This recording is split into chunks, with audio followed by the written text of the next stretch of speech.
Olá pessoal, estamos iniciando retomando na verdade a nossa live com o pesquisador da Embrapa Mandioca e Fruticultura, Davi Jungans. Ele está falando sobre a produção e fitossanidade do abacaxi imperial, BRS imperial. Essa variedade de abacaxi que tem como característica ser muito doce, não ter espinhos na coroa nem na casca e também ser resistente à fusariose, que é uma doença que é a mais danosa para o abacaxizeiro no Brasil. E a gente vai retomar a nossa live aqui com o seu Davi. A gente vai entrar para a nossa segunda hora da live. Tem algumas perguntas aqui da live anterior que a gente vai estar fazendo para o pesquisador Davi Jungans. Vamos esperar a conexão dele aqui.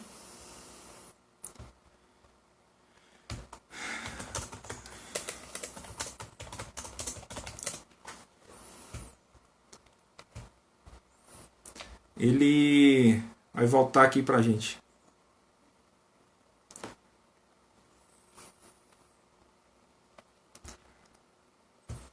Olá pessoal que está chegando de novo aí na nossa live.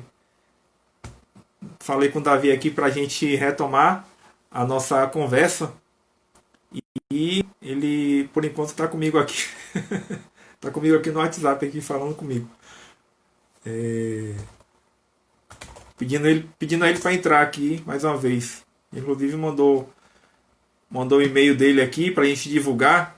A gente vou estar copiando e divulgando na live aqui também o e-mail dele para se vocês quiserem manter contato. Ele já está retornando aqui. Está falando que vai entrar.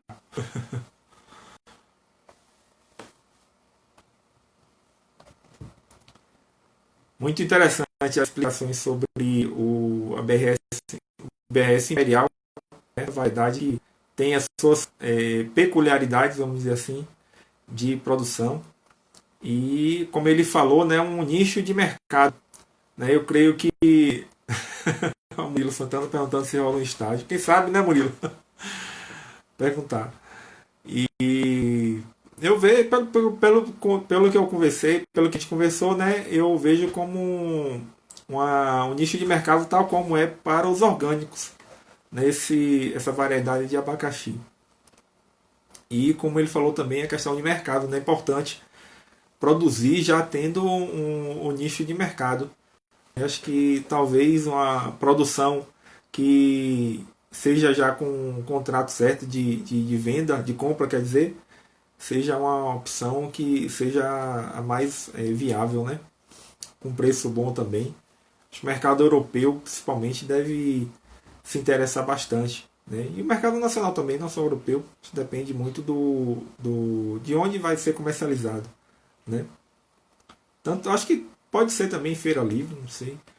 É a questão de não ter o espinho, né, na coroa e na casca torna o abacaxi meio exótico, vamos dizer assim.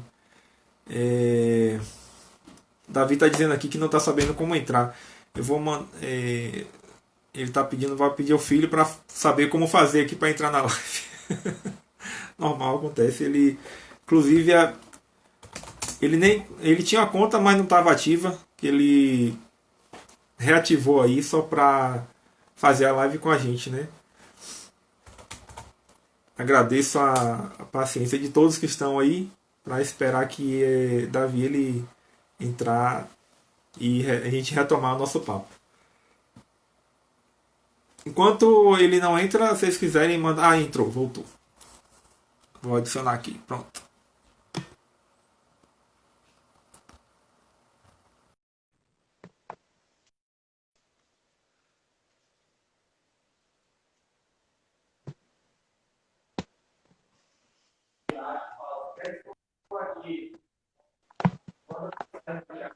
Olá, Davi. Voltamos. Tem alguns comentários aqui. Ver se eu concordo aqui logo de. Cadê? Murilo Santana. Ele está falando que as secretarias de agricultura municipais deveriam incentivar os agricultores familiares para a produção dessa variedade de abacaxi. Aí, emendar a pergunta dele aí, como é que faz, no caso, para um ente público, né, como prefeitura ou o próprio governo do estado, fazer parceria para incentivar a produção dessa variedade? Olha, dois comentários, tá? Primeiro comentário, isso que o Murilo falou é verdade, deve haver também, né, o poder municipal ou estadual precisa participar. Inclusive, eu comentei na parte inicial da nossa live sobre o produtor francês, né, que pagaria 3 euros o quilo do abacaxi imperial, produzindo na condição orgânica. Ele, na verdade, esteve aqui, ele veio da França para a propriedade dele, ele passava 15, 20 dias no máximo por ano no Brasil, e numa dessas vindas, ele veio aqui na Embrapa cumprimentar, inclusive, o pesquisador José Renato Cabral, que desenvolveu a variedade, e conversar também com o secretário de Agricultura, para estimular a prefeitura, os produtores da região a produzir o abacaxi. Só que esse produtor francês, ele não sabia que aqui na região do Recôncavo, apesar da Embrapa ser aqui, nós não temos uma produção de abacaxi consistente, vamos dizer assim.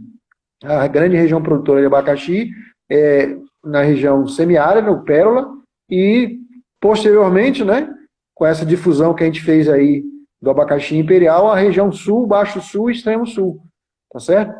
Então, precisa ter um apoio das entidades públicas, mas também considerar a região. Primeiro comentário. Segundo comentário, o modelo que foi feito na difusão do abacaxi imperial, com aquela emenda parlamentar de 2015 a 2017, motivou colegas aqui do setor de transferência e tecnologia da Embrapa a desenvolver o que está sendo chamado de rede ananás.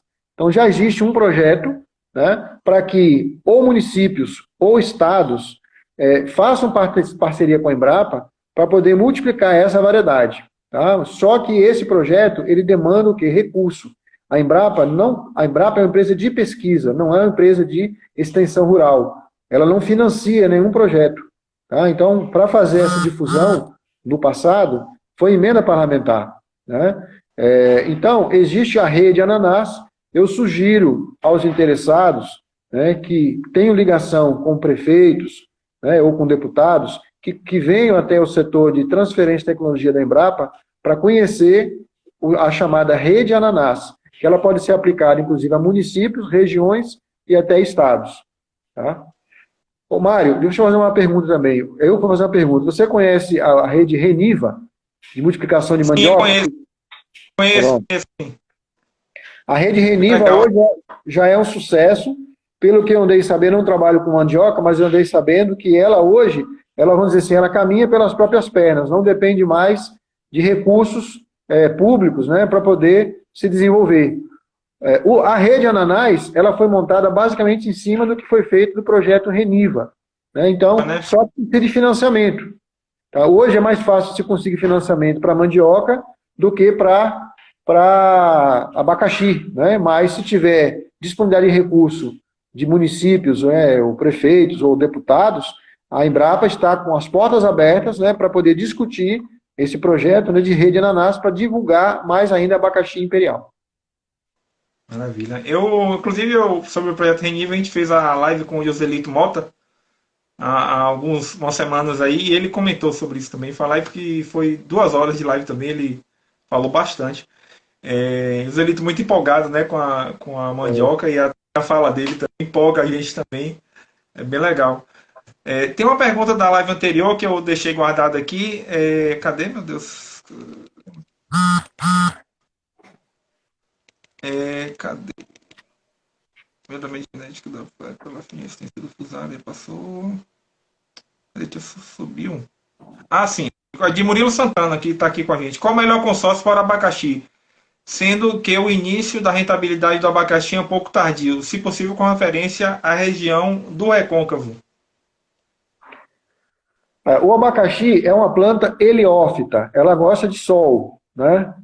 Experiências de plantio de abacaxi imperial, né, na chamada SAF, né, Sistema Agroflorestal, tá? Só pode empregar o abacaxi quando a cultura principal, que o abacaxi, no caso, não é a cultura principal, ela ainda tiver pouca sombra, né? A partir do segundo ano, por exemplo, com sombreamento, a produtividade do abacaxi cai muito.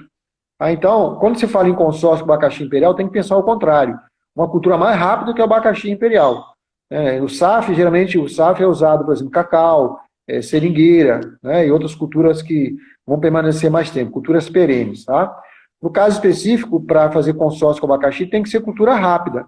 Culturas que com 3 ou 4 meses você vai produzir, tá certo? Culturas como feijão de corda, tá? Mas o mais importante, não pode ser cultura que vai sombrear o abacaxi. Tá? Então, existem muitas possibilidades. Amendoim aqui no Recôncavo é muito plantado, poderia ser pensado nisso, apesar de que nós também não temos informação experimental, né? Existem possibilidades, mas não resultado de pesquisa, entendeu, Mário? E o Murilo que nos perguntou. Tem que ser uma cultura rápida, que seja rasteira ou baixa altura, que não vai fazer sombra no abacaxi, tá? E venha a ser colhida aí em 3 ou 4 meses depois do plantio. Inclusive na época de chuva, né? Que o abacaxi aqui no Recôncavo é plantado março, abril. E a chuva aqui vão até agosto, né? Nós temos agora mês de julho, até agosto ainda chove bastante. A partir de setembro começa a rarear, escassear a chuva. Então tem que ser nesse período aí de março a agosto. São o quê? 4, 5 meses no máximo. Entendi. Outra pergunta aqui. Quais são os cuidados com a aquisição de mudas de BRS Imperial em relação à murcha do fusário, né? Exatamente, boa pergunta. Inclusive, nós falamos muito sobre o abacaxi, sobre a resistência à fusariose, né, que isso é inato ao abacaxi imperial, mas ele não é resistente a todas as doenças, não, tá? E nem a pragas.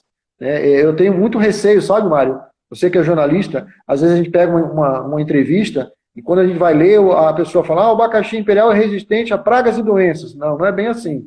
Ele é resistente à principal doença, que é a fusariose, tá? Fora do Brasil, a doença que mais incomoda os produtores é a murcha da cochonilha.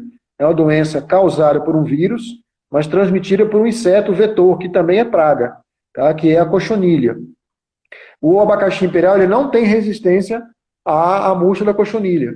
Então é extremamente importante aqueles que estão produzindo ou desejam produzir, né, quem está produzindo se não for produção orgânica, obviamente, o uso de inseticida, fazer monitoramento, né, para controlar caso ocorra a praga chamada cochonilha, tá certo? E para quem vai adquirir muda, tem que visitar o produtor. Se for muda de laboratório, muda de biofábrica, você tem 3 biofábricas na hora anterior, a muda já vai livre de vírus, porque elas são indexadas. Mas se for muda de campo, é extremamente importante comprar mudas de produtores idôneos, que fazem um bom controle da murcha da cochonilha. Entendi. No caso dessa fusariose, ela tem outras variedades que são resistentes também, ou do abacaxi é só a BRS Imperial que tem essa resistência?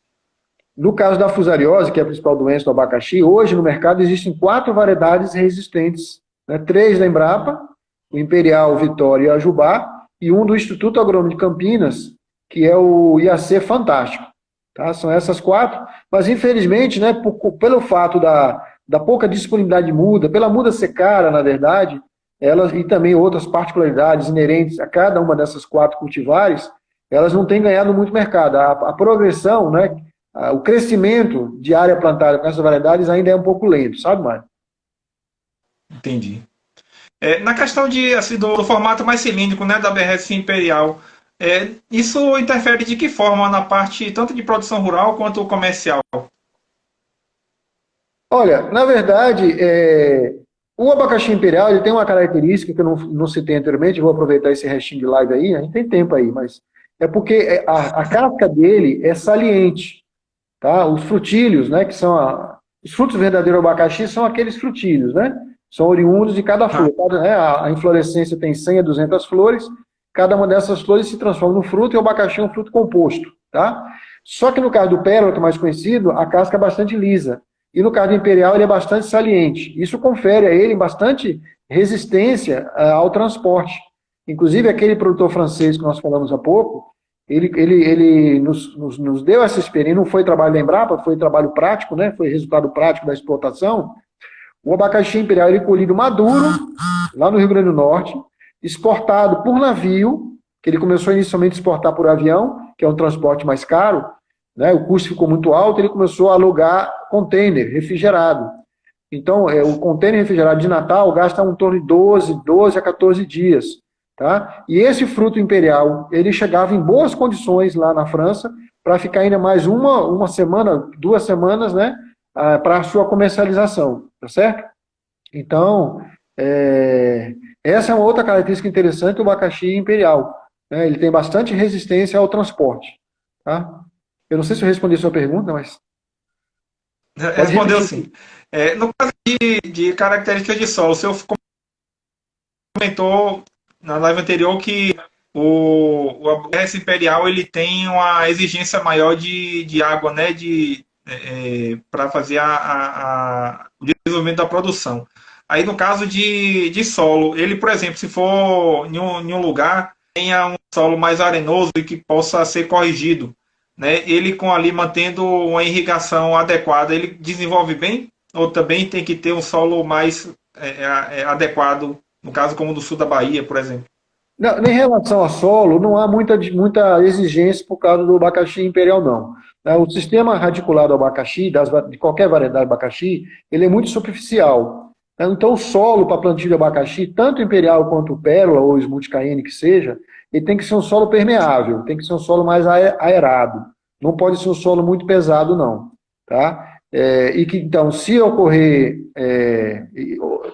chuva em excesso, esse solo tem que ser permeável. O abacaxizeiro, de uma forma geral, ele não tolera encharcamento. Ele até prefere, às vezes, solo mais seco, ele pode tolerar aí alguns dias, né? Solo seco. Ele tem mecanismo de resistência à falta d'água, né? Maiores em algumas cultivares, menores em outros cultivares. Mas para excesso de chuva, excesso de água na raiz, ele não tolera. Então, sendo um solo permeável, para o Império Imperial, não teria problema não, porque você pode fornecer o nutriente via adubação, foliar ou via sólida. Entendi. Pergunta aqui sobre o sistema de plantio direto, se convém para o plantio do abacaxi. Essa pergunta é meio complicada, porque eu não tenho muita vivência assim, de plantios comerciais, a gente não vê muitos plantios comerciais. O pessoal, pesquisadores da área de solos, não vão gostar muito disso que eu vou falar aqui não, mas o normal é o produtor, após um ciclo de produção, ele destruir os restos culturais, ele tira as mudas do plantio anterior, né? Ele pode até preparar uma outra área ou pode usar a mesma área que ele produzia anteriormente, destruindo os restos culturais, né? Separa as mudas antes, né? E geralmente ele vai incorporar essa matéria orgânica por meio da aração e da gradagem, né? Então, aração e gradagem são operações que existe uma linha de pesquisa que não gosta muito, prefere essa pergunta aí, né? Na linha dessa pergunta de plantio direto, tá? Mas na prática, comercialmente falando, não há muita experiência com plantio direto com abacaxi, não, Mário. Agradecer às pessoas que estão participando com a gente aqui. Tem Murilo Santana, tem Adriano Costa, que está sempre presente aqui também. Ele que é lá do Maranhão, né? E produtor de banana, ele acompanha sempre nossas lives. Obrigado, Adriano, pela sua presença, por estar acompanhando a gente. Inclusive, eu tinha feito uma pergunta na live anterior a respeito da agricultura familiar, né, com relação a consórcio. O senhor falou sobre que tanto faz ser na agricultura familiar quanto na agricultura, vamos dizer assim, mais comercial, tem que prestar atenção na questão da comercialização, né, para ter um mercado mais garantido. Essa questão desse trabalho de comercialização, o produtor ele encontra suporte em algum órgão, alguma consultoria que possa estar auxiliando também a fazer esse trabalho para mercado? Na verdade, não. Infelizmente, não. No Brasil, as cadeias produtivas de frutas, né, com raras exceções, são muito desorganizadas, infelizmente, né? Comparando com outros países, né? Então, os produtores, eles precisam, né, se tiver produtor me ouvindo aí, seja em qualquer cultura, precisam trabalhar em associações, em cooperativas, precisa, às vezes, pagar um preço, né, de se associar, vencendo, às vezes, resistências. A gente vê aqui no Brasil, considerando o Brasil, como que na região sul do país as cooperativas prosperam, né, cooperativas de grãos, principalmente, prosperam. No final do ano geram lucros excedentes que repartem com seus cooperados, né? E aqui no Nordeste há uma dificuldade, né, Mário? Acho que você que trabalha com agricultura sabe bem do que eu estou falando isso, né? Com certeza, quando os produtores se associam, né, tudo fica mais fácil. Há algumas resistências, algumas limitações, né? Infelizmente temos exemplos, né, de gestores de cooperativa que não fizeram um bom trabalho, então isso parece que desestimula um pouco, né? Mas o cooperativismo em si, o associativismo, é algo que deveria ser estimulado, porque às vezes o poder público não tem nem condições de fazer isso. Né? Qual prefeitura hoje que pode, por exemplo, desviar não, eu digo, colocar recursos públicos, né, para fomentar a comercialização? A comercialização, infelizmente, acaba ficando nas costas do produtor. Então, por isso que eu digo, quanto mais organizados eles estiverem, mais fácil vai alcançar os seus resultados. Deixa eu fazer mais um parênteses aqui. À vontade. Não é trabalho nosso, sabe? Mas eu já procurei, inclusive, alguns exportadores, né, aqui do Nordeste, que exportam, por exemplo, frutas, manga. Por que manga? Manga lá do Vale do São Francisco, a própria uva, né? Tem um canal de exportação ali, Petrolina, né? Tem aeroporto.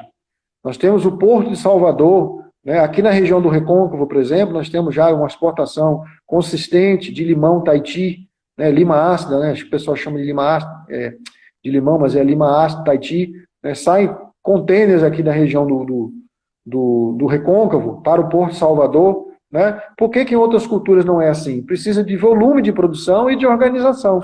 Né? Eu acho que isso é possível acontecer, mas não vai ser para agora. Depende muito da participação de cada um. Maravilha. Seu Davi, a gente está chegando à nossa meia hora aí. A gente agradece, né, a participação do senhor mais uma vez aqui, o pessoal que está acompanhando. E eu vou colocar até o e-mail aqui para o pessoal que está aqui. O senhor tinha falado nesse instante, deixa eu copiar aqui. Deixa o e-mail aí, porque o que não puder responder agora, a gente responde até com mais informação, né? Para quem tiver interessado no futuro do abacaxi.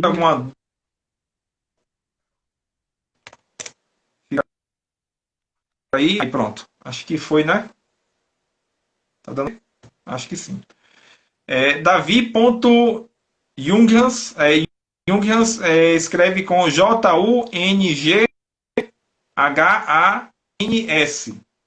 @embrapa.br.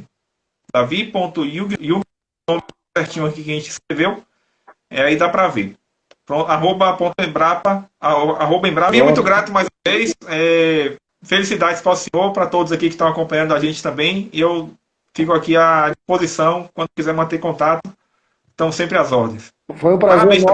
Parabéns pelo da Embrapa, muito importante para estar fomentando, né, as culturas, a fruticultura, no caso do abacaxi, aqui na Bahia, né, tem em outros estados também, né, trabalhos como a Embrapa faz de estar pesquisando, né, formas de tornar não só mais produtivo, mas também resistente à doença, como a fusariose, né, que é a principal doença do abacaxi. Então, assim, já é um grande retorno que a sociedade tem do investimento que é feito público, né, na Embrapa. Ok, Mário, eu agradeço a sua disposição de nos procurar, né, e agradeço também a oportunidade de poder divulgar essa, que é uma das tecnologias, né, que a Embrapa tem, a Embrapa de mandioca e fruticultura, nós temos outras Embrapas aí, né, e a Embrapa está para isso mesmo, né, é desenvolver tecnologia para que possa mudar a realidade do campo. Especificamente de mandioca e fruticultura, nós trabalhamos com fruteiras e a mandioca, né? E nós ficamos à disposição aí de você para qualquer demanda na área do abacaxi. Tá bom? Foi um prazer, uma boa noite a todos. Maravilha, muito grato, pessoal. Boa noite, seu Davi. Até a próxima.